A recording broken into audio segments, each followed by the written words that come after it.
एक समय की बात है जब शिव और सती का प्रेम एक दुखद मोड़ पर था। सती की मृत्यु के बाद शिव की अवस्था दयनीय हो गई। वो हर पल सती की यादों में खोए रहते थे। उनकी छवि उनके मन में गहराई से बसी हुई थी। उनकी तपस्या में एक शून्यता थी जो उनके हृदय को चीरती थी। दूसरी ओर सती ने संकल्प लिया था कि वो हिमालय के राजा हिमवान के घर में पुनर्जन्म लेंगी और शिव की अर्धांगिनी बनकर उनके साथ होंगी। ये संकल्प सती के लिए एक नई शुरुआत थी। समय आया और सती पार्वती के रूप में हिमालय की रानी मेनका के गर्भ में आई। पहाड़ी की सुंदरता में पलकर पार्वती एक अद्भुत युवती में परिवर्तित हो गई। जब उनके माता पिता ने उनकी शादी के लिए आदर्श वर का चुनाव शुरू किया, तभी देवर्षि नारद उनके महल में आए। उन्होंने पार्वती को देखकर कहा, इसका विवाह भगवान शिव से होना चाहिए। ये सुनकर पार्वती के माता पिता का हृदय आनंदित हो गया। उन्होंने समझ लिया कि ये साक्षात जगन माता सती का पुनर्जन्म है। एक दिन जब शिव सती के विरह में भ्रमण करते हुए हिमालय आए, राजा हिमवान ने पार्वती को शिव की सेवा में लगाने की प्रार्थना की। शिव ने पहले तो मना किया, लेकिन पार्वती की भक्ति देखकर उनकी अनदेखी नहीं कर सके। पार्वती ने शिव की सेवा करना शुरू किया, हमेशा उनकी सुख दुख का ख्याल रखते हुए। उन्होंने अपनी सखियों के साथ शिव की सेवा की, शिव के चरण धोकर उनका पानी ग्रहण किया और पूजा की। लेकिन शिव की तपस्या में पार्वती का ध्यान कभी भी नहीं बनता।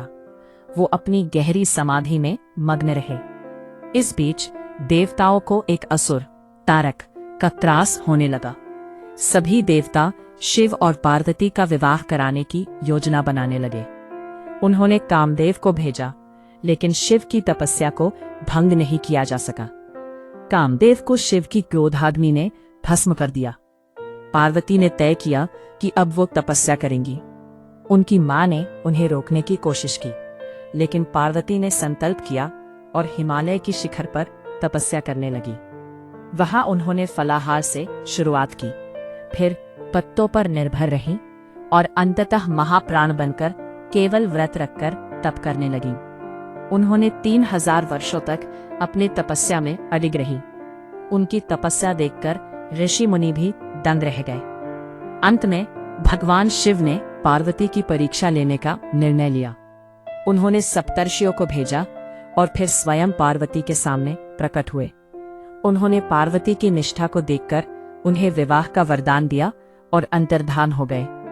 पार्वती ने घर लौटकर अपने माता पिता को अपनी तपस्या का पूरा वृत्तांत सुनाया। उनकी माता पिता का हृदय गर्व और खुशी से भर गया। शिव ने सप्तर्षियों को विवाह का प्रस्ताव लेकर भेजा। विवाह के लिए तिथि निश्चित की गई। शिव ने नारद जी के माध्यम से सभी देवताओं को निमंत्रित किया। बारात तैयार हुई, जिसमें गणेश, भैरव और कई अद्भुत गण शामिल हुए। उनकी अजीबोगरीब आकृतियों ने सभी को हैरान कर दिया। जब शिव की बारात हिमालय पहुंची तो मैना पहले तो डर गई, लेकिन जब उन्होंने सच्चे रूप में शिव को देखा तो उनके दिल ने शंकर के प्रति प्रेम में समर्पण कर दिया। हर गौरी का विवाह भव्य धूमधाम से संपन्न हुआ। हिमाचल ने कन्यादान दिया और सभी देवताओं ने विवाह को शुभकामनाएं दी। सभी ने मिलकर इस अद्वितीय प्रेम कथा के समापन का आनंद लिया।